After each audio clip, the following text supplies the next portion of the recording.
Thanks to Tennessee High, we were able to get on the turf past 3 days. Our practice field's sort of a soupy mess, so huge thanks to our crosstown rival there for allowing us to give their facility.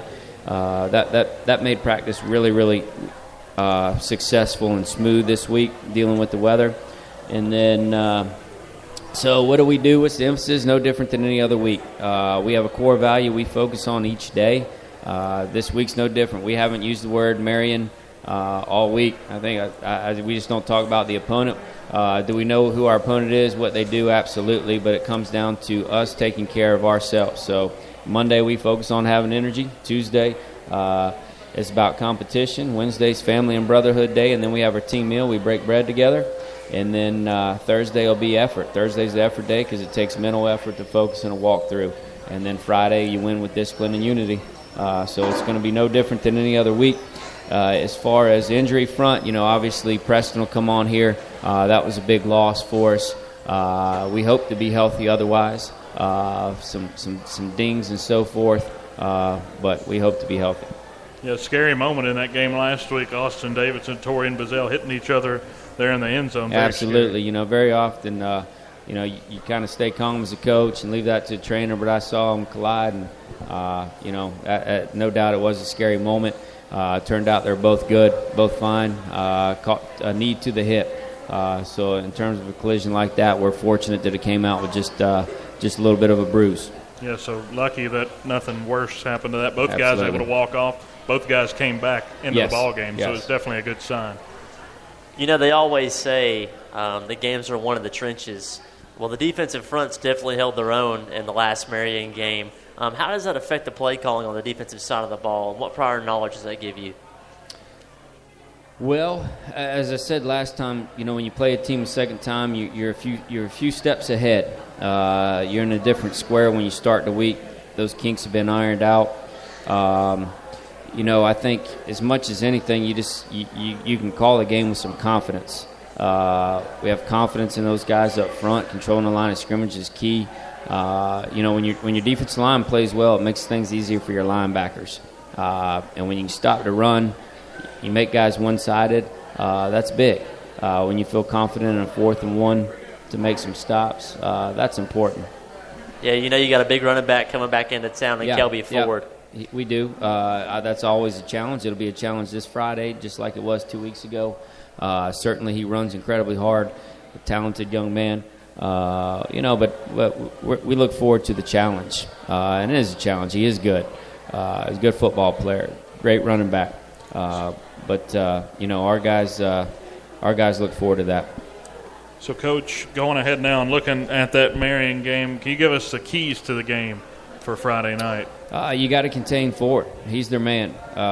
He certainly warrants attention. You have to contain him. We were able to do that for the most part. He broke free once, but we were able to keep him out of the end zone still on that run. I think that's key. The second thing is dealing with adversity. It's not going to happen easy. Momentum in every game I've ever coached, it goes to the other sideline at some point, and you got to battle through that. So dealing with adversity, particularly in a playoff game, that's going to be key. Third thing is we got to get some run game established. And be productive on the offensive side. So, Coach, now we get to sort of our more lax questions. And since we got the keys to the game and Mark doesn't have to worry about coming up with those on Friday night, who was your childhood sports idol when you were growing up? Which sport? Football? Give us a couple if you want. Yeah. Oh man, I was a huge Barry Sanders fan. I thought I might be that type of running back, but just that the speed never quite came. The height was there, but the speed never quite came. Who else did I really love? Magic Johnson. I was going to be a point guard at one point in the NBA, and then you're going to do it all. The height never came. So Magic was big. I was a big fan of Magic's. Baseball wise, I did grow up loving the Dodgers as a whole. I thought I'd have my pick of the 3, whatever I wanted to do. But then, once you get to be about a freshman or sophomore, you realize that's probably not going to happen. So I dreamed those dreams just like every other kid. The genetics didn't happen for me, huh? Well, I guess pretty good football coach. Yeah, we've definitely all been in that boat before. You got a few Ask Cats here. All right. This is a fun part. Keep spewing I'm sure these will be good. I'm ready for them. All right, so Doug Rose tweets in, who's actually sitting here staring at you right now. That's right. For the fans who aren't here. Who would you say has been your biggest inspirations from a football standpoint? I'd have to say my dad. He was a head football coach for 40 years in the Hall of Fame. I think I learned from him. Another guy would be Mike Gentry, longtime strength coach at Virginia Tech, close friend and mentor of mine. He kind of additionally taught me the art of coaching, that it's not just science. There's a science to strength and conditioning, but there's an art to it too. So those guys were huge in my career. But, growing up, I think I started going to football games when I was probably 6. On the sideline is at 8. And, I've never really left. So certainly my dad. And it definitely looked like you were on the sidelines with some Carolina Blue a couple weekends ago, too. Well, that's we coached together. UNC's defense coordinator, John Papuchis, we coached together would be 18 years ago. And still really close friends. He ended up being a GA, and then there was 3 of us. He ended up being a GA, and then another guy that coached with us. We were all 3 really, really close. The other guy's a head football coach up in Pennsylvania, high school coach. And then John went and GA'd for about 7 years, even GA'd for Saban for a year at LSU, and now he's the defense coordinator at UNC. So those were close guys that I was friends with. As far as other guys, both my brothers coach. One of them's a college coach. One of them's a high school coach. So it's just sort of, I don't know that I thought about doing anything else, really. So this one comes from Leanne Rose. How ironic. Okay. Do you have a Friday morning game day tradition? Every Aaron. Yeah, that was a Mike. Aaron. So Aaron Michael threw me off. Yeah, Aaron Michael. So we I go work out at CrossFit every morning at 6 a.m. That's part of it. And then, on the good games, sometimes I bring the team something. So I promise that I'll bring the biscuits in the morning if it's 7 a.m. If those guys will bring the juice at 7 p.m. So that's a good sell. Kind of our tradition. We have success when we bring biscuits. Now you got 2 player ones, too. We'll treat them Friday morning. I usually broadcast better if I've got a biscuit in me, too. Yeah, well, hey, come on by the coach's office. Hey, okay, yeah. Well, we do have 2 more player ones. This one's from Colton Ratcliffe. Coach Chris, what gets you hype? What gets me hype? Just Friday night, man. I love the time change when the lights are on. It's already dark. Probably the ride to the stadium, too. That's something I love. I don't know why you get on the school bus for a close ride. I don't necessarily enjoy it going an hour and a half. But when we get on the ride to the stadium, that's probably honestly what gets me going. And last one here is from Jamie Lathrop. It says, Brother Mike, is this the most fun team you've ever coached? And if not, what team is? Brother Jameis. I would say that this is certainly one of the top teams I've coached in terms of fun. When teams work hard, they earn your respect, and that allows you to have more fun with them. I respect those guys. I'll tell you today that I told them we were going full pads. All right, bound and determined we were going full pads, and I walk in the locker room, and not a single one of them has their pants on, but they all have their shorts and their girdle on and their shoulder pads ready to go over to Tennessee High, and they just start looking at me, and I hesitated for about 20 seconds. I said, I got 2 choices. All right, I can really play hard here, and I'm going to make them put their pants on, or I can just turn around. And I waited a second. I said, you know what? Hey guys, let's just go shells today. So, sometimes they tell me. I sort of looked at them yesterday, and I was like, well, I'll check the practice field to see how it is, and we'll decide whether we come over here to practice on the turf or we stay on our practice field. And all of them looked at me like, check our practice field. If we can come back here and practice on the turf, we're coming back over here. So you know what? I listen to them. They've earned that respect. When they speak, I listen. That's huge, especially from this group of kids. You know, you've got a lot of young kids stepping up and being really big leaders for you. So it's nice to have that early. It is, and, you know, they're smart football players, too. Even on Friday nights at times. 2 weeks ago, for example, Marion came out in a different motion, got us on the first time. It was an incomplete pass, but they got us on it.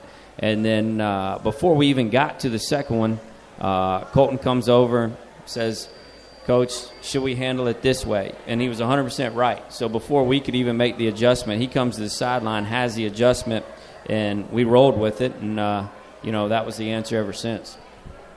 Well, thank you, Brother Mike, for stopping by here right.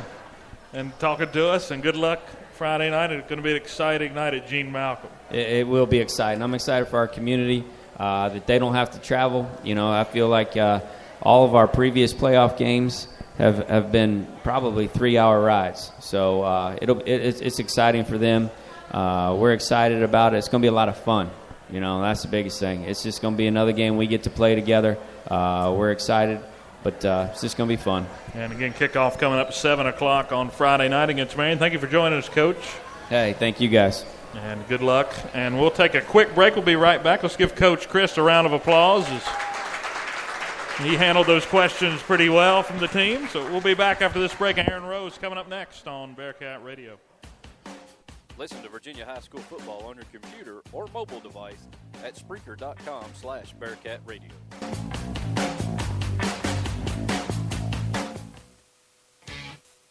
You're listening to Virginia High football on Bearcat Radio on Spreaker.com.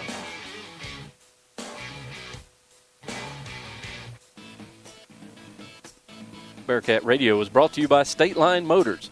Visit State Line Motors on Euclid Avenue in Bristol.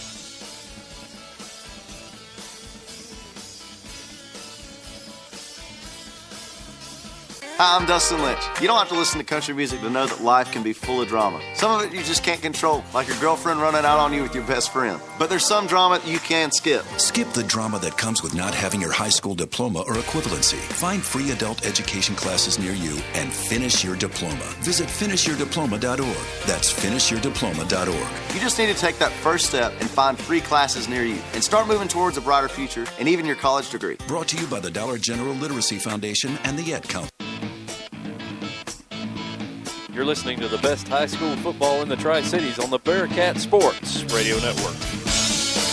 Welcome back to Bearcat Sports Chat. We're now joined by running back Aaron Rose. And Aaron, thank you for joining us. Thank you for having me. A lot bigger crowd than the first time that we met here. We were actually met on the other side. I think there was close to 30, but now I'd say we're almost back to the bathrooms covered with Bearcats. Got a good amount. Good amount, so definitely it's picked up, and we do thank everybody for coming out tonight for the playoff show. And Aaron, your junior season, you've had a great year so far. What is your mood and expectations for the team going into the playoffs now that this new season has begun? My mood I'm just ready to go. Ever since last Friday on the way home from Richlands, as a team on the defensive bus, we were just ready to go, ready to start the new week and just get going. And as far as expectations, I expect my boys to play as hard as they can. I know they expect the same from me, and that's how it's going to be. So I know your dad's a big fan of the show, but I don't know if you go back and listen very often. But we've deemed you the Energizer Bunny for this offense. When you come into the game, there's just a huge jolt that runs through it. What do you contribute to that? You know, I just play hard, play as hard as I can. I know the boys feed off of that. They see me play hard, and they're going to start playing hard. It's a domino effect. So, Aaron, I don't think I have this in the notes. We're talking more about your defensive side of the football. I think the first time we did the show, we talked more about the running back side, but I don't think we realized how talented and how much you mean to this defense. But offensively this year, going to it real quick, 67 carries on the year, 381 yards. You've ran for 7 touchdowns. You actually passed your buddy Jamie for total touchdowns. I'm sure he hears me there, but brother Jamie over there, you actually passed him, averaging close to 5 yards a carry. Last week held to 32 yards on 8 carries. What are some things to take away from last week for you in the run game? I did it. I did the best that I could last week. I ran as hard as I can, and it's all the coaches can ask for me, and it's what I do. Well, defensively, you lead the team with 100 tackles. how much do you put on yourself to make each play? I really don't put a lot to make every play. There's 10 other guys out there on the field that can make or are capable of making the plays that I do, and I trust in them. They trust in me.